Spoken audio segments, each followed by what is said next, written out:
సమాచార కమిషనర్ల నియామకం అని ఒకటి ఉంటుంది.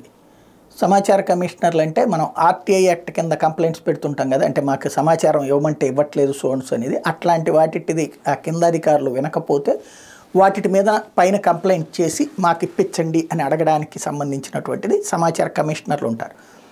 ఇది రాష్ట్ర విభజన తర్వాత ఈ సమాచార కమిషనర్ల నియామకం. దీంట్లో ఒక ప్రొసీజర్ ఏంటంటే ప్రభుత్వం తరపున ముఖ్యమంత్రి, ప్రతిపక్షం తరపున ప్రతిపక్ష నాయకుడు కూడా ఉండాలి. దాంట్లో మొత్తం ప్యానెల్ లాగా ఉంటుంది, ముగ్గురు చీఫ్ సెక్రటరీ వీళ్ళందరూ కూడా. ఫైనల్గా గవర్నమెంట్ ఎవరు అనుకుంటే వాళ్ళకే వస్తుంది. కాకపోతే ప్రతిపక్ష నాయకుడిని కూడా పిలవాలన్నటువంటి రూలు. కానీ సమాచార కమిషనర్ నియామకానికి సంబంధించినటువంటిది డేటు ఇవాళ నియామకం.